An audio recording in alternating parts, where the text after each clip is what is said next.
ஆன்மநேய சகோதரர்களுக்கு தயவான வணக்கம். அருட்பெருஞ்சோதி அருட்பெருஞ்சோதி தனிப்பெருங்கருணை அருட்பெருஞ்சோதி. இன்றைக்கி நம்ம திருவருட்பா உரைநடை பகுதியில் ஜீவகாருண்ய ஒழுக்கம் முதல் பிரிவில் 11, 12, 13, 14 கேள்வியை நம்ம பார்க்க போகிறோம். அதில் 11வது கேள்வி, கடவுளால் சிருஷ்டிக்கப்பட்ட ஜீவர்களில் அநேகர் பசி, தாகம், பயம் முதலியவற்றால் மிகவும் துன்பப்படுகிறது ஏன் எனில், அதாவது கடவுளால் படைக்கப்பட்ட இந்த உயிர்களில் பல பேர் பசி, தாகம், பயம் இந்த மாதிரியான விஷயங்களால் ஏன் துன்பப்படுறாங்க அப்படின்னு கேள்வி கேட்குறாங்க. அதுக்கு வள்ளல் பெருமான் கூறிய பதில், முன் தேகத்தில் ஜீவகாருண்ய ஒழுக்கத்தை விரும்பாமல், அதாவது உயிர் இறக்க வாழ்க்கையை விரும்பாமல் கடின சித்தர்களாகி, அதாவது கல்மனம் உடையவர்களாக தீய வழியில் வாழ்ந்து துன்மார்க்கத்தில் நடந்த ஜீவர்களாக இருந்ததால கடவுள் இட்ட அந்த அருளின் கட்டளைப்படி பசி, தாகம், பயம் இந்த மாதிரியான விஷயங்களால் மிகவும் துன்பப்படுகிறார்கள் என்று அறிந்து கொள்ள வேண்டும்னு சொல்கிறாங்க. போன பிறவியில் நம்ம என்ன செஞ்சோன்னு நமக்கு தெரியாது, ஆனால் இந்த பிறவி இப்போது நம்ம கையில் இருக்குது. அதனால் இந்த ஒரு நிமிடமும் நம்ம பார்க்குற ஒரு மனிதர்கிட்டையும் நம்ம எவ்வளவு தயவாக இருக்கோம் அப்படின்றத நம்ம கவனித்தோம் அப்படின்னா, ஒரு ஜீவர்கள்கிட்டையும் நம்ம காருண்யத்தோடு இருக்கோமா, அதாவது கருணை இரக்கம் இல்லை கருணை காட்டுதலோடு இருக்கோமா, உலகில் உள்ள அனைத்து உயிர்களையும் துன்புறுத்தவோ அல்லது கொல்லவோ கூடாது என்ற கருத்தை கொண்டிருக்க வேண்டும். சிறிய உயிரினங்களான ஈ, எறும்பு அந்த மாதிரி இருக்கிறதுக்கு கூட ஆன்மா இருக்கு அப்படின்னு நம்பி அவற்றை கொல்லக்கூடாது என்று நம்புதலே ஜீவகாருண்யத்தின் ஒரு முக்கியமான பங்காகும். 12வது கேள்வி, முன் தேகம் உண்டென்பது எப்படி எண்ணில், அதாவது முன்னாடி தேகம் இருக்கு, போன ஜென்மோன்னு ஒன்று இருக்குன்றதை நான் எப்படி நம்பணும் அப்படின்னு கேட்குறாங்க. அதற்கு ஐயாவின் பதில், ஒரு வீட்டில் குடிக்கூலி கொடுத்து, அதாவது வாடகை கொடுத்து குடுத்தனம் செஞ்சிட்டு இருக்கிற ஒருத்தர் அதற்கு முன்னாடி வேற ஒரு வீட்டில் வாடகை கொடுத்து குடுத்தனம் செஞ்சிருப்பான், அல்லது வீடு இல்லாமல் குடுத்தனம் செய்ய முடியாது. சப்போஸ் இப்போ இருக்கிற வீட்டில் ஏதாவது ஒரு கலகம், ஏதாவது ஒரு பிரச்சனை நேரிட்டுச்சுன்னா வேறொரு வீட்டில் குடி போவான் என்று அறிவது போல இந்த தேகத்தில், அதாவது வீடை தேகத்தோட கம்பேர் பண்ணுறாங்க. இந்த தேகத்தில் நம்ம ஆகார கூலி கொடுத்து, சாப்பாடுக்கு கூலி கொடுத்து குடியிருக்க வந்த அந்த ஜீவன் இதற்கு முன்னாடி வேற ஒரு தேகத்தில் அந்த கூலியை கொடுத்து ஜீவித்திருக்குமே, அல்லது தேகம் இல்லாமல் கண்டிப்பாக ஜீவித்திருக்க மாட்டான் என்றும், இந்த தேகத்தில் கலகம் நேரிட்டால் பின்னாடி வேற ஒரு தேகத்தில் குடிப்போவான் என்று அறிய வேண்டும். அதனால் முன்னும் பின்னும் ஜீவர்களுக்கு தேகங்கள் கண்டிப்பாக இருக்க வேண்டும் என்று அறிய வேண்டும்னு சொல்கிறாங்க.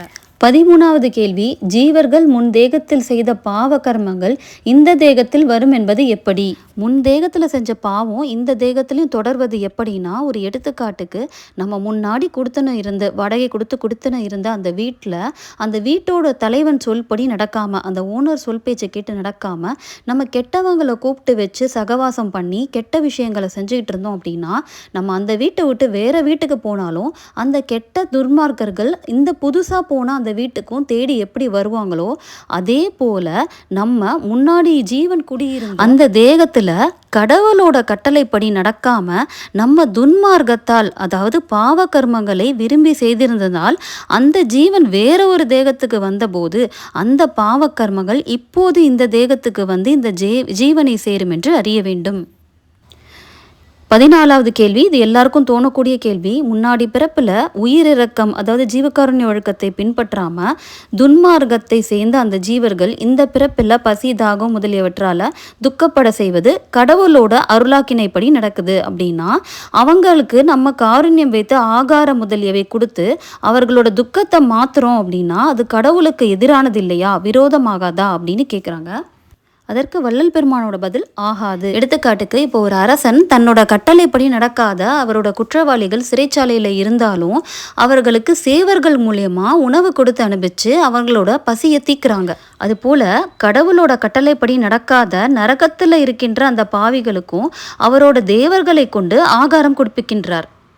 அதே போல் அரசன் கட்டளைப்படி நடக்காத அந்த மக்களுக்கு அவங்களுக்கு நல்லறிவு வருவிக்கணுன்ற அந்த நிமித்தத்தில் அந்த இடத்த விட்டு வேறு இடங்களுக்கு அவர் வெளிப்படுத்துகிறாரு. அப்போ வெளிப்படுத்தும் போது அவர்கள் பெற வேண்டிய லாபத்தை பெற ஒட்டாமல் உத்தியோகத்திலேருந்து நீக்கிறாரு. அந்த மாதிரி உத்தியோகத்தை இழந்து அந்த சுகபோஜன போகங்களை இழந்து ஊர்ப்புறங்களுக்கு வெளியில் போய் இருக்கிறவங்கள தயவுள்ளவர்கள் அதை கண்டு ஆகாரம் கொடுக்கும்போது அதை கேட்ட அந்த அரசன் அந்த கொடுத்த அந்த இரக்கமுள்ளவர்களுக்கு அரசன் பாராட்டி சந்தோஷிக்கிறானே அல்லது கோபிக்க மாட்டான்.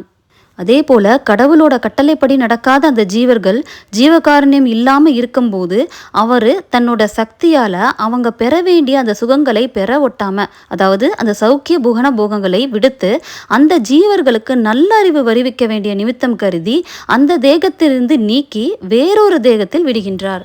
இந்த பிறவியில் ஆகாரம், உணவு, உடுக்க உடை, இருக்க இருப்பிடம் இல்லாமல் அவங்க அலையிற காலத்தில் தயவுடைய இரக்கம் உள்ளவர்கள் அவங்களுக்கு தேவையான அந்த உணவை அந்த பசியையும் நீக்கும்போது அவங்களை கண்டு அந்த கடவுள் இரக்கம் உள்ளவர்கள் மென்மேலும் சுகத்தை அடைய கடவார்கள் என்று சந்தோஷித்து உபசரிப்பாரே தவிர கண்டிப்பாக கோபிக்க மாட்டார்.